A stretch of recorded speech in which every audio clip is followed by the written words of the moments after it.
Raiderz was an action MMORPG that was released in November of 2012.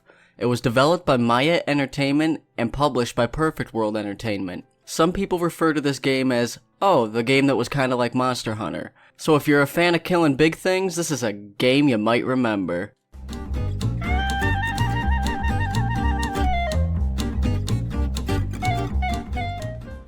This is a public service announcement brought to you in part by Daily Quests. Although I understand that most people refer to this game as Raiderz, for the rest of this video, it will be called Raiderz. This is not an apology, it's just a statement.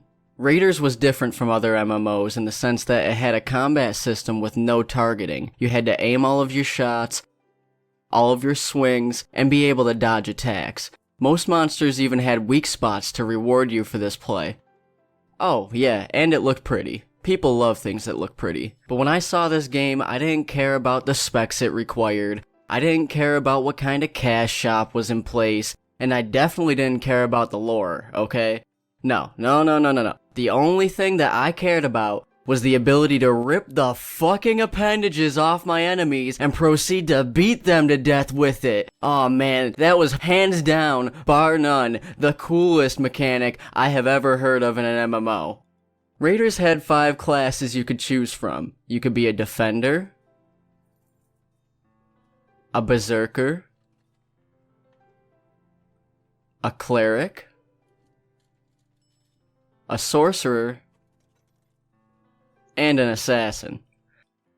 But after level 10, you were able to branch out your character from its specific class and choose different skills to really make them feel how you want them to. Now I played a few MMOs with my friends, but this was something different. In other games it felt like we were just fighting next to each other, but in Raiderz it felt like I was fighting with them. Like there was actual strategy that other games reserved for just bosses. Here, let me give you an example. Since even the normal monsters in Raiderz looked like they were a threat with decent sized health bars and attack power, we would send in the tank after the sorcerer shot at them, and then me being the assassin, I would go behind it and stab it right in the sweet spot. In other games, me and my friends would stand in an area together and shoot at enemies around us, making me kinda feel like the kid sitting down at a school dance. Close to people, but also alone. In the arms of the... Anyway, when I got a hold of my first limb, it was over, man. I was on top of the world. I hit him with that 1, 2, 3, vocally expressing how I felt murdering that creature. Aw, man, it was great. But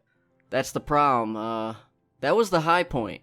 There was nothing that could top that first time, because I quickly found out that no matter what limb it was the same animation. And even the interesting combat got repetitive. Every fight was sending in the defender, and then laying down the DPS. And what was going to be my game to play, the MMO I was searching for, it turned out to be boring. I had my squad. I played the game how it was meant to be played. I easily convinced all of them to join me in this wonderful experience. And after just a few weeks, we all stopped playing.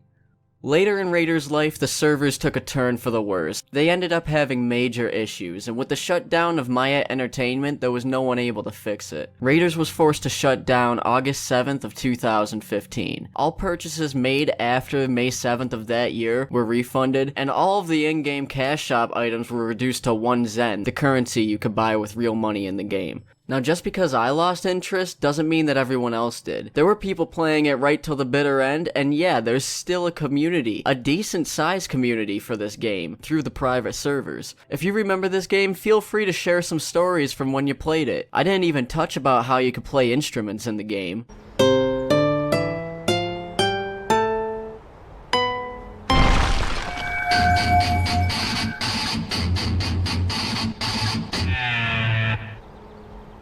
In the end, even though Raiderz had fantastic ideas and seemed to have everything going for it, it just didn't work out the way I wanted it to. And I don't fully believe this is Raider's fault, and I'm sad to inform you that it just became a casualty of corporate war in the end.